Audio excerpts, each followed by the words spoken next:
ইসলামের অন্যতম গুরুত্বপূর্ণ একটি রকুন হলো জাকাত।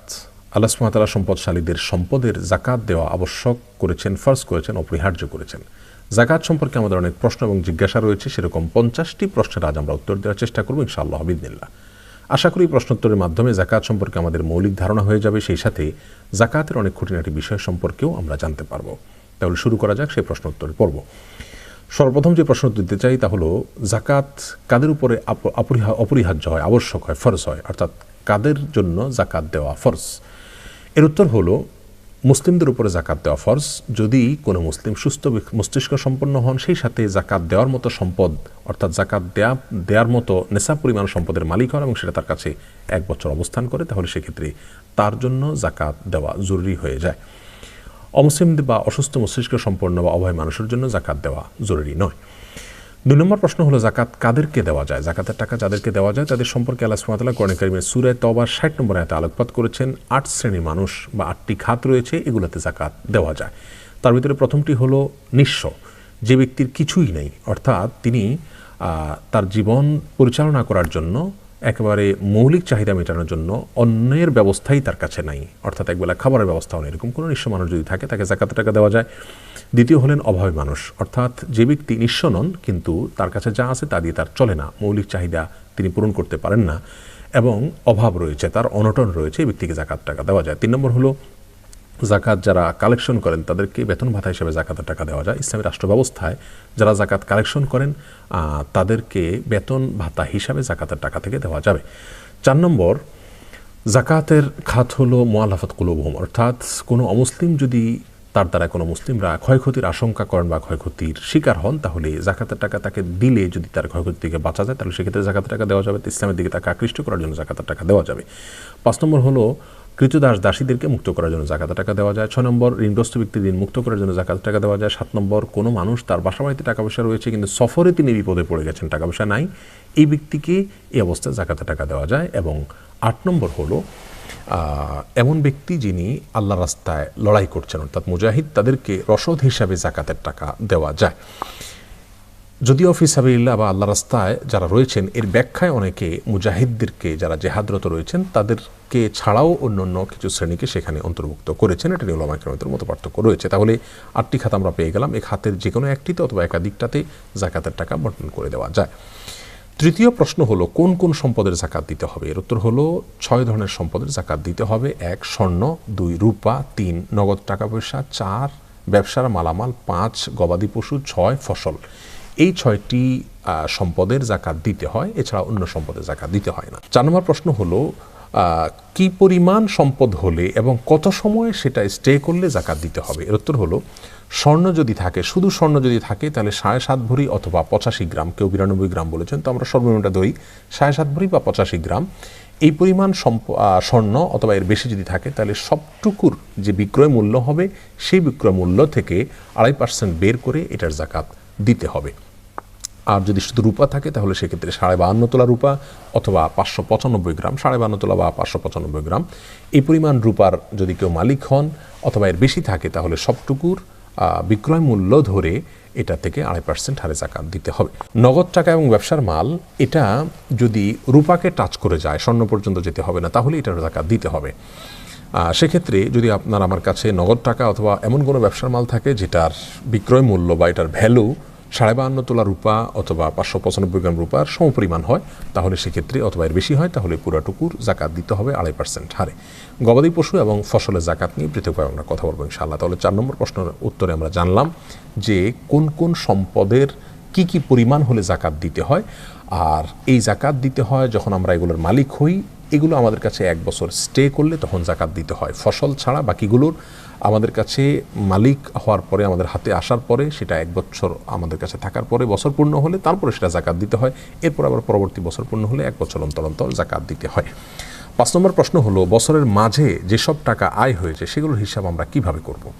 কথার কথা, আমি 50,000 টাকা বা 1 লক্ষ টাকার মালিক হয়ে গেলাম এবং যখন মালিক হয়েছি আমি বছর শেষে আমি 1 লক্ষ টাকার জাকাত দেবো ইনশাআল্লাহ, যদি আমার কাছে থাকে সেটা বছর শেষে।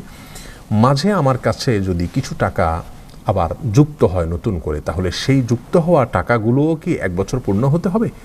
এটার জবাব হলো, যদি নতুন যে টাকাগুলো যুক্ত হয়েছে এর মধ্যে সেই টাকাগুলো আমার এই মূলধন থেকেই লাভ হিসাবে এসেছে, অর্থাৎ এখান থেকে বের হয়েছে, কথা সে 1 লক্ষ টাকা ব্যবসা খাটিয়েছি, সেখান থেকে যে মুনাফা আমার হয়েছে সেটাই যুক্ত হয়েছে বছরের মাঝখানে, তাহলে সেক্ষেত্রে সেগুলো 1 বছর পূর্ণ হওয়া জরুরি নয়।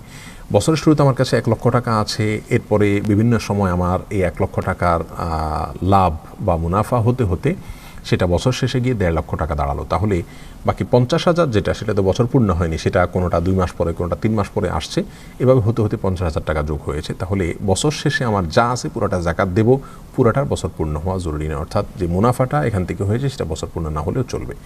আর যদি ভিন্ন সোর্স থেকে টাকাটা আসে, অর্থাৎ সে মূলধনের থেকে লাভ হিসাবে বের হয়েছে বা তার মুনাফা হিসাবে আমার সাথে যুক্ত হয়েছে এমন নয়, বরং অন্য খাত থেকে আমার কাছে টাকা এসেছে, তাহলে সেই টাকা 1 বছর পূর্ণ হতে হবে কিনা ওলামা একরাম বলেছেন যে সেই টাকা 1 বছর পূর্ণ হলে তখন জাকাত দিতে হবে। যদিও জাকাত পূর্ণ হওয়া ছাড়াও আপনার মূলধনের সাথে মিলিয়ে সেটাকে জাকাত দেওয়া যাবে। আবার অনেক ওলামা একরাম বলেছেন যে না, ওইটা বছর পূর্ণ হওয়া জরুরি নয়, বরং সেটাকে মূলধনের সাথে মিলিয়ে জাকাত দিয়ে দিতে হবে। তাহলে আমার জাকাত যখন ফরজ হলো, তারপরে যখন বছর পূর্ণ হবে, বছর পূর্ণ হওয়ার আগে মাঝখানে যদি কোনো টাকা আমার আসে সেটা মূল টাকার সাথে যুক্ত হয়ে সেটার জাকাত আমরা বছর শেষে একসাথে দিয়ে দিব। 6 নম্বর প্রশ্ন হলো, পাওনা টাকার জাকাত কে দিবে? অর্থাৎ আমি কারোর কাছ থেকে হয়তো আমার টাকা পাওনা আছে, আমি তাকে লোন দিয়েছি, তাহলে আমার এই লোনের টাকাটার জাকাত যিনি লোন নিয়েছেন দেনাদার তিনি দিবেন নাকি আমি পাওনাদার হিসাবে আমি দেব? উত্তর হলো আমাকে দিতে হবে। অর্থাৎ যিনি লোন দিয়েছেন তিনি টাকার মালিক, যিনি লোন নিয়েছেন তিনি টাকাটার মালিক নন, যার কারণে যিনি লোন দিয়েছেন তাকেই জাকাত দিতে হবে। এক্ষেত্রে একটু ব্যাখ্যা রয়েছে। যদি এমন হয় যে আমি কাউকে লোন দিয়েছি এবং তিনি টাকাটা দিচ্ছেন না, গড়িমসি করছেন, তাহলে অনেক বছর যদি হয়ে যায়, তাহলে সেক্ষেত্রে অনেক বছর পর যদি আমি টাকাটা পাই তার কাছ থেকে, তাহলে পেছনের সমস্ত বছরের জাকাত আমাকে দিতে হবে। এটা হলো আমাদের দেশের ওলামা একরামের দৃষ্টিভঙ্গি। সৌদি আরব ওলামা একরামের অনেকের দৃষ্টিভঙ্গি হলো ভিন্ন। এক্ষেত্রে তারা বলেন, ইবনে উসাইমিন রাহিমাহুল্লাহ সহ অনেকে বলেছেন যে পাওনা টাকার জাকাত, আপনি কারোর কাছে টাকা পাওনা আছে, তো অনেক বছর পরে তিনি যদি আপনাকে টাকাটা ফেরত দেয়, তাহলে সর্বশেষ বছরের জাকাত আপনি দিবেন, শুধু বাকি বছরের জাকাত দিতে হবে না। আবারও বলছি, আমাদের দেশে ওলামা একরামের দৃষ্টিভঙ্গি এক্ষেত্রে কথার কথা, একজনকে আপনি টাকা হাওলাত দিয়েছেন, ধার দিয়েছেন, তিনি 4 বছর 3 বছর বা 5 বছর পরে টাকাটা ফেরত দিয়েছে, তাহলে ফেরত আসার পর আপনার এই পেছনের প্রত্যেকটা বছরের জাকাত আপনাকে দিতে হবে। আর যদি তিনি টাকাটা দেবেন সে আশা আপনার রয়েছে, সেই হিসাবে আপনি আগে থেকে জাকাত দিয়ে যান বছরে বছরে, তার কাছে টাকাটা পাওনা রয়েছে, সেই পাওনা টাকাটা আপনার সম্পদের সাথে যুক্ত করে আপনি সেটা হিসাব কাউন্ট করে বছর বছর দিয়ে যান, তাহলে তো যখন আপনি টাকাটা পেয়ে গেলেন তখন আর বিগত বছরে জাকাত দেওয়ার প্রশ্ন আসে না। তাহলে পাওনা টাকার জাকাত যিনি টাকার মালিক, অর্থাৎ যিনি লোন দিয়েছেন তাকেই দিতে হবে। যিনি লোন নিয়েছেন বা দেনাদার, তিনি পাওনা টাকার জাকাত দিবেন না। এরপরে 7 নম্বর প্রশ্ন হলো, পাওনা টাকা জাকাত হিসাবে কেটে দেওয়া যাবে কিনা? অনেক সময় আমরা কাউকে ধার দেওয়ার পরে লোকটা আর দিতে পারেন না বা দেন না, সেক্ষেত্রে আমরা এটাকে জাকাত হিসাবে কাউন্ট করতে পারবো কিনা? উত্তর হলো না, আমরা এটাকে জাকাত হিসাবে কাউন্ট করতে পারবো না, বরং দেওয়ার সময় যদি জাকাতের নিয়ত করে দেই তাহলে সেটাকে জাকাত হিসাবে কাউন্ট করা যাবে। আর যদি দেওয়ার সময় জাকাত হিসাবে কাউন্ট করা না হয়, পরবর্তীতে আমি মাঝখানে ফেসে গেছি, টাকাটা উসুল করতে পারছি না অথবা সে দিতে পারছে না, এই পরিস্থিতিতে এসে আমি তাকে জাকাতের থেকে কেটে দিলে সেটাতে আমার জাকাত আদায় হবে না, কারণ ইন্নামাল আমালু বিন্নিয়াত, আমি যখন টাকাটা দিয়েছি তখন কিন্তু জাকাতের নিয়তে দেইনি, এখন আদায় করতে পারছি না, ঠেকে গেছি, তাই আমি এখন জাকাতের নিয়ত করে ফেলছি, এভাবে জাকাত আদায় হবে না। যদি জাকাত আদায় করতে হয় তাহলে ওই ব্যক্তিকে আগে কিছু টাকা দিতে হবে, সেই যেহেতু ঋণগ্রস্ত ব্যক্তি হিসাবে তাকে জাকাত দেওয়া যাবে, সেই হিসাবে জাকাতের টাকা আপনি তাকে দিবেন, দিয়ে তার কাছ থেকে টাকাটা আবার লোন পরিশোধ হিসাবে নিয়ে নেবেন, এভাবে করলে জাকাতের টাকা আদায় হবে। 8 নম্বর প্রশ্ন হলো, ব্যবহৃত স্বর্ণের জাকাত দিতে হবে কিনা? এর উত্তর হলো, ব্যবহৃত স্বর্ণের জাকাত দিতে হবে, এটাই হলো বিশুদ্ধ মত। যদিও বিদ্বানদের মধ্যে মতপার্থক্য রয়েছে, কোনো বিদ্বান বলেছেন যে ব্যবহৃত স্বর্ণ অলংকার যেগুলো মহিলারা ব্যবহার করার জন্য রেখেছেন এগুলোর জাকাত দিতে হবে না, কিন্তু রাসূল করিম সাল্লাল্লাহু আলাইহি সাল্লামের কাছে একজন মহিলা আসছেন, তার হাতে চুড়ি ছিল, তিনি বলেছেন এগুলো জাকাত দাও কিনা, তখন তিনি বলেছেন না দেই না। তখন রাসূল করিম সাল্লাল্লাহু আলাইহি সাল্লাম বলেছেন, তুমি কি চাও আল্লাহ সুবহানাহু ওয়া তাআলা তোমাকে জাহান্নামে 2টা চুড়ি পরাকের কারণে?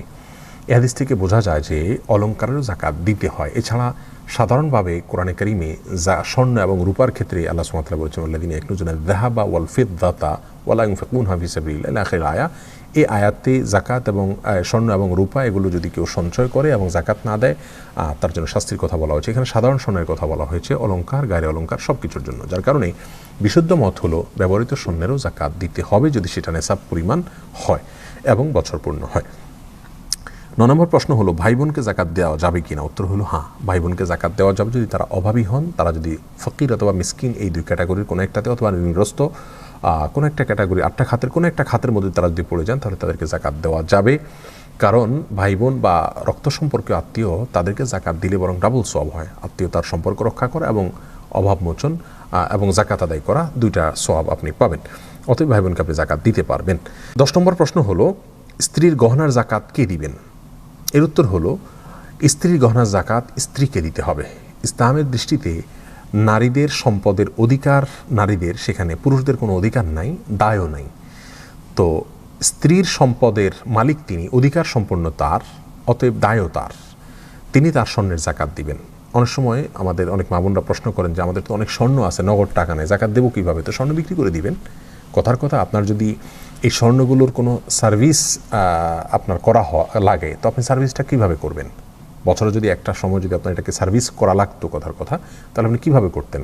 স্বামীর কাছ থেকে চেয়ে নিতেন, ব্যবস্থা করতেন। তো এক্ষেত্রে আপনি স্বামীর কাছ থেকে চেয়ে নেবেন অথবা কিছু স্বর্ণ বিক্রি করবেন বা যেভাবে হোক আপনাকে ব্যবস্থা করতে হবে।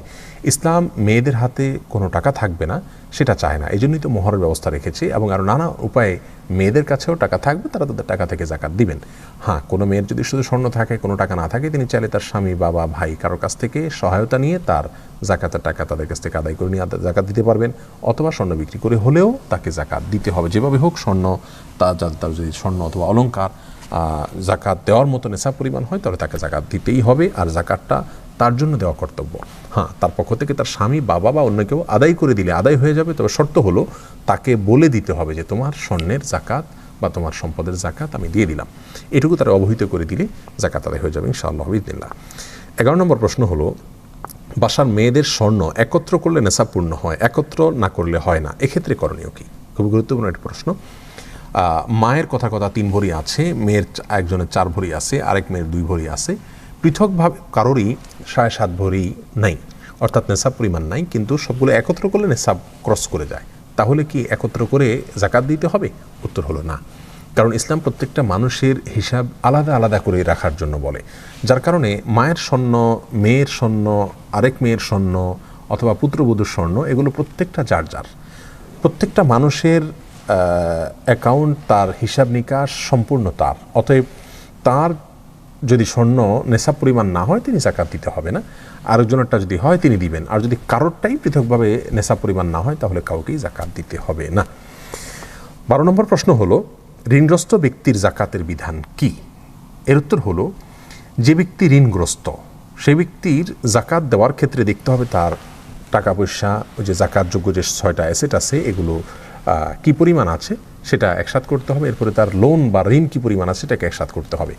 তার লোন যে পরিমাণ রয়েছে, লোনের চাইতে যদি তার সম্পদ বেশি থাকে, এই বেশিটা যদি নেশাব পরিমাণ হয় তাহলে তাকে জাকাত দিতে হবে।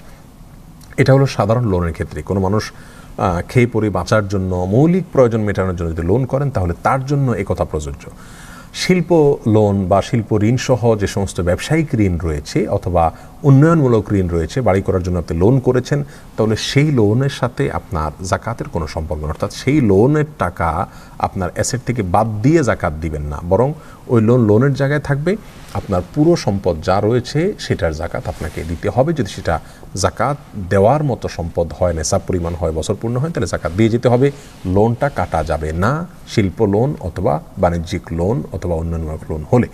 আর যদি মৌলিক চাহিদা মেটানোর জন্য শিক্ষা, চিকিৎসা, আপনি অন্ন, বস্ত্র, এরকম কোনো একান্ত প্রয়োজন মেটানোর জন্য আপনি লোন করতে হয়েছে, সেই লোনের টাকাটা আপনি বাদ দিয়ে, সেই লোনের পরিমাণ টাকা বাদ দিয়ে বাকিটুকু যদি নেশাব পরিমাণ হয় তাহলে আপনাকে জাকাত দিতে হবে। তাহলে আমরা জানলাম ঋণগ্রস্ত ব্যক্তির জাকাত কিভাবে দিবেন। ঋণের টাকা বাদে বাকিটুকুর জাকাত তাকে দিতে হবে যদি সেটা নেশাব পরিমাণ হয়। আর শিল্প লোন বা অন্যান্য লোনগুলো এর আওতাভুক্ত নয়। 13 নম্বর প্রশ্ন হলো মসজিদ মাদ্রাসায় জাকাতের টাকা দেওয়া যাবে কিনা। এর উত্তর হলো মসজিদে জাকাতের টাকা কোনো অবস্থায় দেওয়া যাবে না। মাদ্রাসায় জাকাতের টাকা মাদ্রাসার উন্নয়নমূলক কাজে অথবা শিক্ষকদের বেতন ইত্যাদি দেওয়া যাবে না। জাকাত দিতে হবে গরিবকে মালিক বানিয়ে, আপনি যাকে দিবেন তিনি যাতে এটা তার মতো করে খরচ করতে পারে। মাদ্রাসার উন্নয়নমূলক কাজে করলে সেটা ধনী ছাত্র সেখানে পড়বে, গরিব ছাত্র পড়বে, আর তাছাড়া এটা এককভাবে কোনো গরিব মালিকও হবে না, যার কারণে মাদ্রাসার উন্নয়নমূলক কাজ জাকাত দেওয়া যাবে না। তবে হ্যাঁ, অনেক মাদ্রাসায় লিল্লাহ ফান্ড রয়েছে, সেই লিল্লাহ ফান্ডে আপনি জাকাতের টাকা দিতে পারবেন। সেই টাকা থেকে গরিব অভাবী ছাত্রদের প্রয়োজন মেটানো হবে, তাদের ভরণ পোষণের জন্য ব্যয় করা হবে, সেক্ষেত্রে জাকাতের টাকা দেওয়া যেতে পারে মাদ্রাসার লিল্লাহ ফান্ডে। 14 নম্বর প্রশ্ন হলো শাড়ি লুঙ্গি দিয়ে জাকাত আদায় করা যাবে কিনা। উত্তর হলো শাড়ি লুঙ্গি দিয়ে জাকাত আদায় করার যে প্রচলন আমাদের সমাজে রয়েছে এটা গর্হিত। এভাবে জাকাত আদায় করা যাবে না, এভাবে জাকাত দেওয়া যাবে না, বরং গরিব এবং অভাবী মানুষের যেভাবে দিলে উপকার হয় সেভাবে দিতে হবে, অর্থাৎ নগদ টাকা পয়সা দিতে হবে। জাকাতের শাড়ি লুঙ্গি মানেই হলো আজকাল এমন শাড়ি লুঙ্গি যে ওটা এক ধোয়াতেই শেষ হয়ে যায় এবং সবচাইতে কম দামের, এটাকে জাকাতের শাড়ি লুঙ্গি বলতে আমরা বুঝে থাকি সাধারণত। তো গরিব মানুষ হয়তো তার এর চেয়ে প্রয়োজনীয় কোনো জিনিস দরকার আছে, তো তাকে আমি শাড়ি লুঙ্গি দিলে তার ওই প্রয়োজনটা সে মেটাতে পারবে না, দারিদ্র্য বিমোচনটা হবে না, যার কারণে শাড়ি লুঙ্গি নয়, বরং গরিবকে তার প্রয়োজন মেটানোর জন্য নগদ অর্থ দিয়ে জাকাত আদায় করা উচিত। 15 নম্বর প্রশ্ন হলো জাকাতের টাকা দিয়ে নলকূপ খনন বা জনকল্যাণমূলক কাজ করা যাবে কি না। উত্তর হলো না। জাকাতের টাকা গরিবকে মালিক বানিয়ে দিতে হবে, সে তার মতো স্বাধীনভাবে খরচ করবে। আপনি যদি নলকূপ বানিয়ে দেন এবং সেই নলকূপে যে কোনো মানুষ পানি পান করে, তাহলে সেক্ষেত্রে তো গরিব একচ্ছত্র মালিকানা হলো না তার। আর সেই সাথে যদি জনকল্যাণমূলক কোনো কাজ, রাস্তাঘাট, কালভার্ট ইত্যাদি করে দেন, একই কথা প্রযোজ্য হবে, শুধু গরিব তো সেখানে হাঁটবে না। হ্যাঁ, কোনো গরিবের বাড়িতে নলকূপের প্রয়োজন, সে আপনাকে বলেছে, আপনি জাকাতের টাকা থেকে তার জন্য একটা নলকূপ বানিয়ে দিলেন যেটা মালিক সে এককভাবে, সেটা হতে পারে। এর বাইরে সাধারণ জনকল্যাণমূলক কোনো কাজে বা গণমানুষের জন্য কোনো নলকূপ ইত্যাদি খনন করলে জাকাত আদায় হবে না। 16 নম্বর প্রশ্ন হলো শিশুদের সম্পদের জাকাত দিতে হবে কিনা। এর উত্তর হলো এটা নিয়ে স্কলারদের মধ্যে দুটি মত রয়েছে। অনেক স্কলার বলেন শিশুদের সম্পদের জাকাত দিতে হবে না, কারণ তারা বালেগ নয়, প্রাপ্তবয়স্ক নয়। প্রাপ্তবয়স্ক না হলে ইসলামের বিধিবিধান তার জন্য প্রযোজ্য হয় না। শিশু যেহেতু শিশু, প্রাপ্তবয়স্ক নয়, যার কারণে তার জন্য ইসলামের এই জাকাতের বিধান প্রযোজ্য হবে না, তার সম্পদের জাকাত দিতে হবে না। এর বিপরীতে অনেক ওলামা একরাম বলেন না, শিশুদেরও সম্পদের জাকাত দিতে হবে, কারণ শিশুদের সম্পদ এর জাকাতের জন্য দিতে হবে যে জাকাতটা আসলে ব্যক্তির উপর নয় বরং সম্পদের উপর দিতে হয়, আবশ্যক হয়। আল্লাহ সুবহানাহু ওয়া তাআলা বলেছেন খুয মিন আমওয়ালিহিম সাদাকাতান তুতাহিরুহুম ওয়া তুযাক্কিহিম, অর্থাৎ আপনি তাদের সম্পদ থেকে জাকাত কালেকশন করুন। আল্লাহ সুবহানাহু ওয়া তাআলা তার রাসূল সাল্লাল্লাহু আলাইহি ওয়াসাল্লামকে নির্দেশ করছেন। তাহলে এই আয়াত থেকে আমরা দেখতে পেলাম জাকাত এটা সম্পদের উপরে অপরিহার্য করা হচ্ছে, ব্যক্তির উপরে না। অতএব মালিক কি শিশু না অন্য কি এটা দেখার বিষয় না, যদি সম্পদ থাকে এবং মুসলিম হন তাহলে তার জাকাত দিতে হবে, এটা ওলামা একরাম বলেছেন। তাহলে দুটি মতের ক্ষেত্রে রয়েছে এবং ভিন্ন মত রয়েছে। দুই মতের সপক্ষেই যার যার মতো করে দলিল তারা পেশ করে থাকেন, বিষয়টি গবেষণামূলক এবং ইজতিহাদি মতপার্থক্যপূর্ণ। 17 নম্বর প্রশ্ন হলো জাকাত কি রমজান মাসেই দিতে হয়। এর উত্তর হলো না, জাকাত দিতে হয় আপনি যখন সম্পদের মালিক হয়েছেন, বছর পূর্ণ হলে তখন আপনাকে জাকাত দিতে হবে। এই বছর পূর্ণ হওয়াটা প্রত্যেকটা মানুষের হিসেব সম্পূর্ণ আলাদা আলাদা। আমি হতে পারে মুহররম মাসে সম্পদের মালিক হয়েছি, আমি পরবর্তী মুহররমে জাকাত দিব, বা জিলহজের শেষে আমি জাকাত দিব। আমি কেউ হয়তো সফর মাসে সম্পদের মালিক হয়েছেন, তাহলে তিনি পরবর্তী বছর ওই সময় জাকাত দিবেন। অর্থাৎ জাকাত দিতে হবে প্রত্যেকটা মানুষকে তার অর্থ বছর পূর্ণ হলে। জাকাতের সাথে অর্থ বছরের পূর্ণতার সম্পর্ক, রমজানের সম্পর্ক না। আমাদের দেশে ম্যাক্সিমাম মানুষ মনে করেন যে রমজান আসলে জাকাত দিতে হয় না, আপনার বছর যখন পূর্ণ হবে তখন আপনি জাকাত দিতে হবে। হ্যাঁ, রমজানে আপনি দিলেন, অর্থাৎ রমজানের 1 মাস পরে 2 মাস পরে জাকাত আসবে, আপনি আগেই জাকাত দিয়ে দিলেন, সেটা আপনি করতে পারেন, ভিন্ন কথা।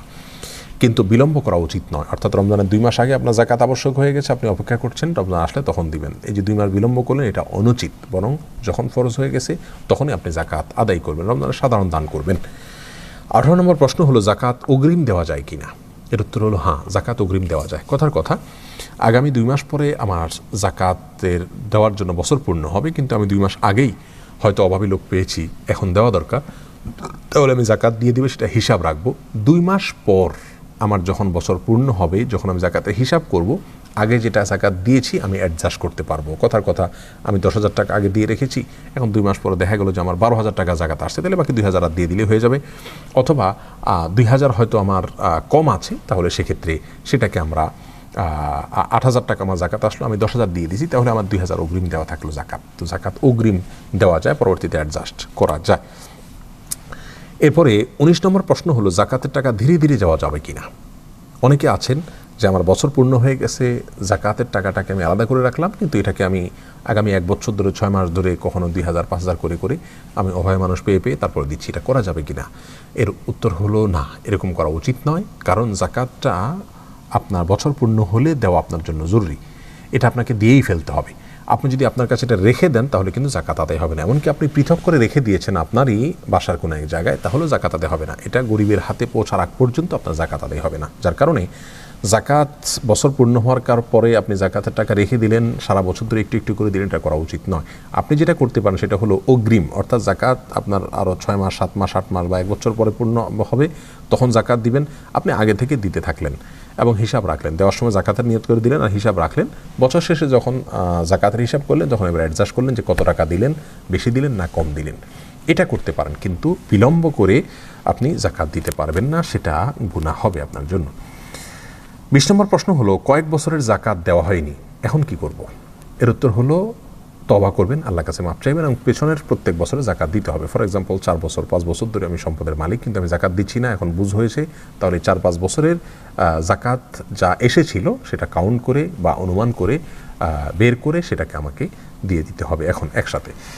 21 নম্বর প্রশ্ন হলো কাউকে না বলে জাকাত দেওয়া যাবে কিনা। উত্তর হলো হ্যাঁ, দেওয়া যাবে। অনেক অভাবী মানুষ আছে, আত্মীয় স্বজন আছে যাদেরকে জাকাত দিতে গেলে জাকাতের টাকা বললে তারা মনে কষ্ট পাবেন, তাহলে আপনি তাদেরকে জাকাতের টাকা বলে দেওয়ার দরকার নাই, বরং আপনি নিজে দেওয়ার সময় নিয়ত করবেন জাকাত থেকে দিচ্ছেন, কিন্তু তাকে দিলেন যে তুমি খরচ করিও, তাতে জাকাত আদায় হয়ে যাবে। 22 নম্বর প্রশ্ন হলো স্বর্ণ ও রূপার মধ্যে কোনটাকে নেশাব হিসাবে ধরতে হবে। এর উত্তর হলো আপনার নগদ টাকা বা ব্যবসার মাল যদি হয় তাহলে সেটা স্বর্ণ বা রূপার যে কোনো একটার সাথে মিলে গেলেই আপনাকে জাকাত দিতে হবে, কারণ দুইটাই হলো মৌলিক। যেহেতু রূপার দাম কম, অতএব রূপার সাথে মিলে যাবে খুব সহজে, সেটাই স্বাভাবিক। যার কারণে কারোর কাছে যদি শুধু টাকা থাকে অথবা ব্যবসার মাল থাকে তাহলে সেটা নেশাব পূর্ণ হওয়ার অপেক্ষা করার দরকার নেই, কারণ 85 গ্রাম স্বর্ণের নেশাব পরিমাণ টাকা হতে অনেক টাকা লাগবে, কিন্তু রূপা 52 তোলা বা 595 গ্রাম রূপা, এটার মূল্য পরিমাণ টাকা বা ব্যবসার মাল হতে খুব বেশি টাকা বা বেশি ব্যবসার মাল লাগবে না। যার কারণে সর্বনিম্নটাকে হিসাব করতে হবে। জাকাতের ক্ষেত্রে স্বর্ণ এবং রূপার ক্ষেত্রে যে কোনো একটার সাথে মিলে গেলেই জাকাত দিতে হবে, কারণ সর্বনিম্নটাই আমাকে ধরতে হবে। স্বর্ণ বা রূপার যে কোনো একটা, কোনো কালে কোনো সমাজে যদি কথার কথা এমন হয় অলৌকিকভাবে যে স্বর্ণের দাম কম হয়ে গেল, রূপার দাম বেশি হয়ে গেল, তাহলে স্বর্ণের সাথে মিলে গেলে তারা তখন জাকাত দিবেন। তো আমাদেরকে এখন বর্তমানে যেহেতু রূপার দাম কম, দেখতে হবে যে নগদ টাকা অথবা ব্যবসার মাল এটা যদি এটার যে মূল্য বা ভ্যালু এটা যদি রূপার সমপরিমাণ হয়ে যায় তাহলে আমাকে জাকাত দিতে হবে, স্বর্ণের জন্য আর অপেক্ষা করার দরকার নাই। 23 নম্বর প্রশ্ন হলো বাবা মাকে জাকাতের টাকা দেওয়া যাবে কি না। এর উত্তর হলো বাবা মাকে জাকাতের টাকা দেওয়া যাবে না। নিজের বাবা মাকে জাকাতের টাকা দিবেন না, নিজের সন্তানদেরকেও জাকাতের টাকা দিতে পারবেন না। আপনি বাবা মাকে জাকাতের টাকা দিলে তাহলে তাদেরকে ভরণ পোষণ আপনি কোথায় দিচ্ছেন। তাদের জাকাতের টাকা দেওয়ার উপযুক্ত হওয়ার মানে হলো তাদের ভরণ পোষণের ব্যবস্থা নেই। ভরণ পোষণ তো আপনার কর্তব্যের অংশ, আপনি সন্তান হিসাবে, তাহলে আবার জাকাতের টাকা কেন দিবেন। যদিও অনেক ওলামা ইকরাম বাবাকে জাকাতের টাকা দেওয়া যাবে বলে থাকেন, কিন্তু বিশুদ্ধ মত হলো জাকাতের টাকা বাবাকে দিবেন না, কারণ বাবার ভরণ পোষণের দায়িত্ব আপনার উপরে যদি তার কোনো সম্পদ না থাকে। আপনি জাকাত দিচ্ছেন, তার মানে জাকাত দেওয়ার মতো সম্পদ আপনার রয়েছে, তাহলে আপনি জাকাত কেন দিবেন, আপনি তো ভরণ পোষণ দিবেন বাবা মাকে, যার কারণে তাদেরকে জাকাতের টাকা দিতে পারবেন না। আর সন্তানদেরও ভরণ পোষণ দেওয়ার দায়িত্ব আপনার, যার কারণে তাদেরকে আপনি যে ভরণ পোষণের দেওয়ার দায়িত্ব যেহেতু আছে, জাকাতের টাকা তাদেরকে দিতে পারবেন না। যাদের ভরণ পোষণের দায়িত্ব আপনার নয়, যেমন ভাই বোন, তাদের বালেগ হয়ে গেলে, প্রাপ্তবয়স্ক হয়ে গেলে তাদের আর ভরণ পোষণের দায়িত্ব আপনার থাকে না, যার কারণে তাদেরকে আপনি জাকাত দিতে পারবেন। এমনিভাবে যে কোনো আত্মীয় স্বজন যাদের ভরণ পোষণ বহন করা ইসলামী শরীয়তের দৃষ্টিকোণ থেকে আপনার উপরে আবশ্যক নয়, কর্তব্য নয়, তাদেরকে আপনি জাকাতের টাকা দিতে পারবেন। 24 নম্বর প্রশ্ন হলো ডায়মন্ডের জাকাত দিতে হবে কিনা। এর উত্তর হলো না। ডায়মন্ড বা হীরা এগুলোর দাম যতই হোক না কেন, যদি এগুলো ব্যবহারের জন্য অলংকার হিসাবে থাকে তাহলে এগুলোর জাকাত দিতে হবে না, কারণ স্বর্ণ এবং রূপা এটাই হলো আন্তর্জাতিক মুদ্রা হিসাবে ধরা হয়, এগুলোর জাকাত শুধু দিতে হবে। ডায়মন্ড এটার যদি ব্যবসায়িক পণ্য হিসাবে কেউ রাখেন দোকানে বিক্রির জন্য, তাহলে সেক্ষেত্রে ওটার মূল্যের জাকাত দিতে হবে, মূলধনের মূল্যের জাকাত দিতে হবে। 25 নম্বর প্রশ্ন হলো স্ত্রীর জাকাত স্বামী আদায় করলে হবে কিনা। এর উত্তর হলো হ্যাঁ, স্ত্রীর জাকাত স্বামী আদায় করলে হয়ে যাবে, তবে স্বামী স্ত্রীকে জানাতে হবে যে তোমার জাকাত আমি দিয়ে দিলাম। স্ত্রী জানলেনই না, তিনি তার মতো দিয়ে দিলেন, তাহলে জাকাত আদায় হবে না। 26 নম্বর প্রশ্ন হলো, কোনো বেনামাজিকে জাকাত দেওয়া যাবে কি না? এর উত্তর হলো, বেনামাজি যদি তিনি নামাজ পড়ছেন না কিন্তু নামাজ পড়া উচিত এটা মনে করেন, বা নামাজ না পড়ার কারণে অপরাধ বোধ আছে, নামাজকে অস্বীকার করেন না, তাহলে তাকে জাকাতের টাকা দেওয়া যাবে, কারণ এ ধরনের ব্যক্তিকে আমরা কাফের মনে করি না। হ্যাঁ, যে সমস্ত ওলামায়ে কেরাম মনে করেন যে বেনামাজি তিনি কাফের, ইচ্ছাকৃত সালাত ত্যাগকারী কাফের, এরকম যারা মনে করেন তাদের মতে বেনামাজিকে জাকাত দেওয়া যাবে না। 27 নম্বর প্রশ্ন হলো, কিছু স্বর্ণ আর কিছু টাকা আছে, কোনোটারই নেশাব পূর্ণ হয়নি, তাহলে জাকাত কিভাবে দিব? খুবই গুরুত্বপূর্ণ একটি প্রশ্ন।